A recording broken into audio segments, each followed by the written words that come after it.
key to getting good at manufacturing isn't working 16-hour days for 5 years or getting lucky in the job opportunity lottery or always keeping up to date with the latest tech. It's about building solid relationships with your vendors, getting the most from each other. If I could go back to my 20s, here are 5 pieces of advice I would give myself to make vendor engagement more successful.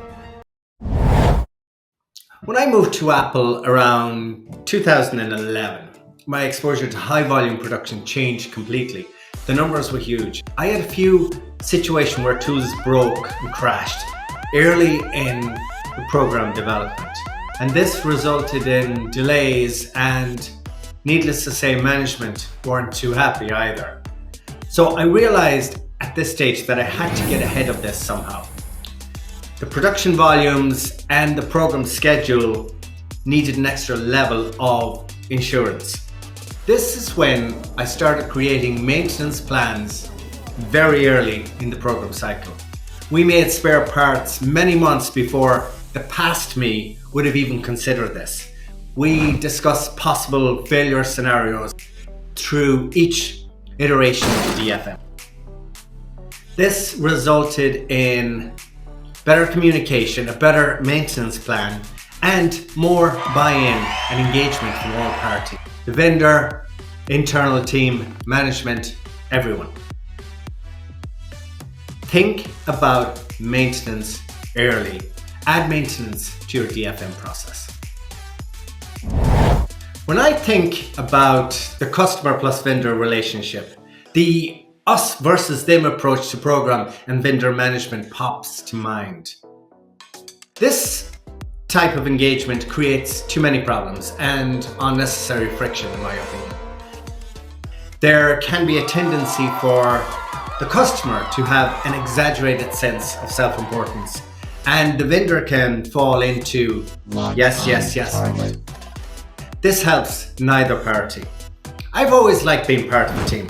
When I work with a new vendor, I make this point directly and early. Something like, hey, we are all in this together. I am here to help to make this situation a success and help you as a team to fix things when they inevitably break. Become part of your vendor's team. Accept and share the joint responsibility. Support the vendor in the technical decision making and accept some of the load when things break. Early in my tooling career, I constantly felt under pressure to keep things moving at maximum speed. Quick decisions, quick meetings, quick deliveries. Everything fast, fast, fast. One trap I fell into many times sounded a bit like this. Hey, how many days or weeks does it take to get these new pens and pillars replaced? And the vendor says something like, usually 2 weeks, but we can make this in-house and that will be only 3 days. I would think to myself at the time, 3 days versus 2 weeks. It's a no-brainer and it feels like a low-risk option. This got me into trouble so many times with so many performance issues in the long term. Tools didn't run smoothly. Components in tools broke more often for no particular reason. And tolerances, accuracy, and yields suffered as a result.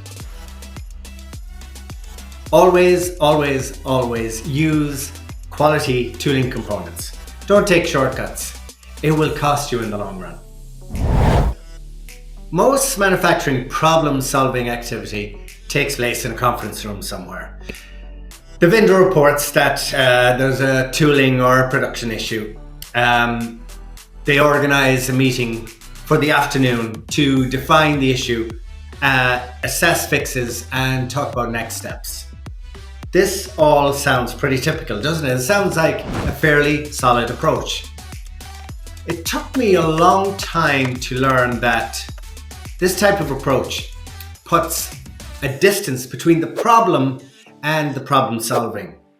The problem may get defined by only a few people with maybe limited practical engagement with the actual process.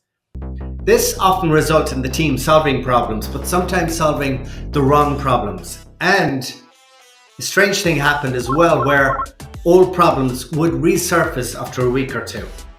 This is when I decided to try a new approach. When a problem was reported, I would listen to the first of analysis.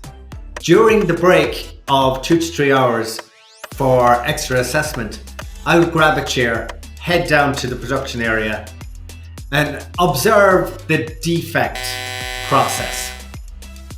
And I'd also look at a process that was working well.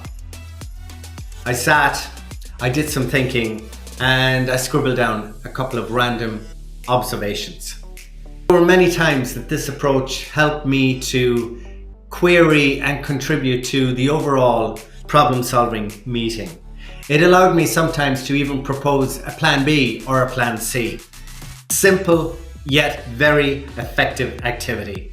Sit and watch. Operators can know more about the nuance of the process than the vendor management team or even the customer team.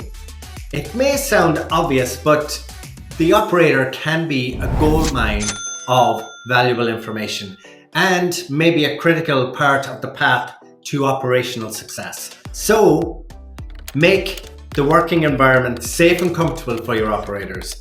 Give operators input into the process. Listen to your operators. I remember an instance in 2016 where we had a team of people standing around a machine, scratching heads and wondering what to do next. To break the boredom, I decided to have a chat with the operator.